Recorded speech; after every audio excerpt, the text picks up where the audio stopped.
Hello guys, today I'll talk about a very common topic that both men and women face, commonly known as bloating.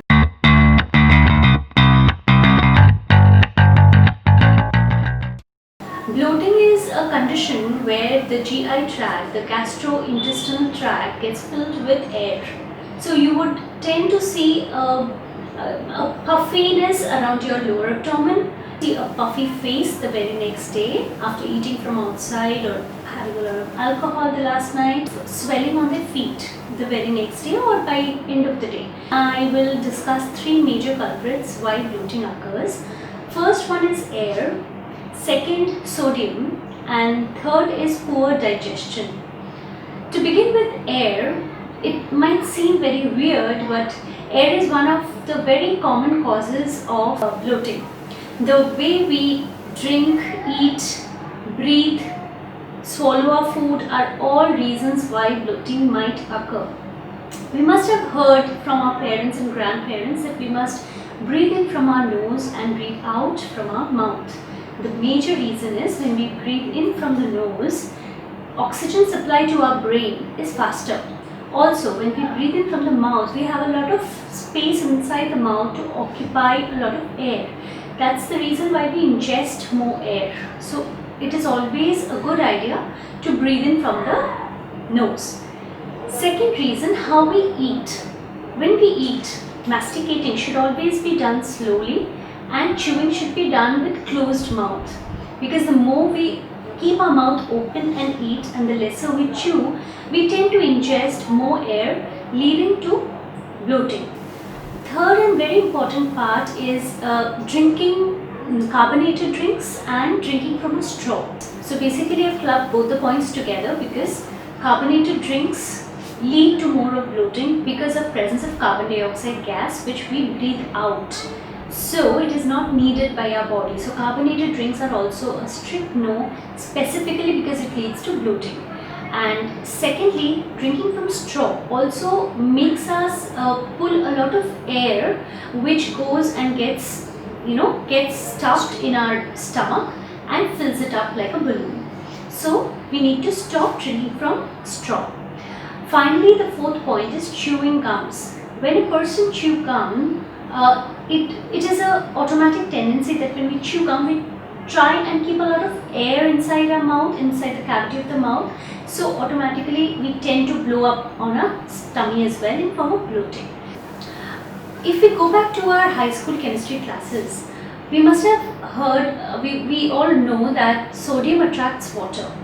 So we need to avoid high salt intake because high salt means high water being attracted to our body cells, and we start feeling bloated with puffy face and swollen feet. So it goes on. So the primary reason why we should withhold our salt intake is not from the cooking salt.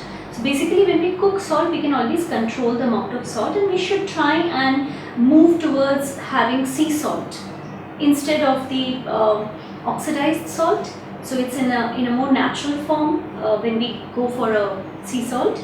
So we can control the amount of salt there, but we need to control our snacking of food. So whenever we go for a packaged food which is ready to eat, maybe roasted nuts, roasted cashews, or even the namkeens that we get, all those are very high in sodium. So we need to control our snacking stream first.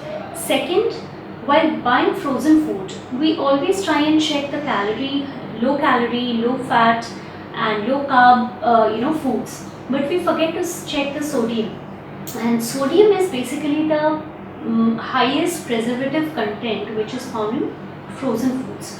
So we really need to check on the frozen foods, and we should avoid eating any kind of canned, pickled, frozen and processed food. Finally, sodium, we should not forget, sodium is also one of the very, very important reasons why the pressure in our veins increases, spikes. So we have to keep our sodium levels controlled altogether, which will in turn not only help with our blood pressure problems, but will also lower our bloating problem. As we all know, poor digestion can be from many reasons. One can be irritable bowel syndrome, so there are many medical problems which leads to poor digestion. So First and foremost, either talk to your nutritionist or doctor for a digestive enzyme. That is only in the severe cases. But otherwise, either you're not chewing your food well, or you're eating foods very high in fats and spices and lots of oil and fattening foods, especially food from outside. We need to avoid eating from outside. Avoid water at least 20 minutes prior to your meal time and till after 1 hour of your food intake of any meal. The reason is the water that we drink along with the meals, it kinds of dilute the digestive juices, in turn leading to poor digestion. Secondly, another very important point, you can try boiling some fennel seeds, coriander and ginger in a water and drink half a cup of the boiled water after cooling exactly 30 minutes prior to your meals. This will improve your digestibility. And finally, never have fruits as your desserts or in form of souffles. The reason is fruits or the fruit acids are well digested on their own, but when they are clubbed with other food groups, they spike the acidity problem and heartburn in many of us. So always remember to avoid fruits and have them completely on their own, specifically, preferably on an empty stomach. I think these are the few pointers, guys. If you can inculcate them on a daily basis, they are very small things that we need to put into our habits. Start putting them into your habit and I'm sure you're going to get rid of the bloating problem.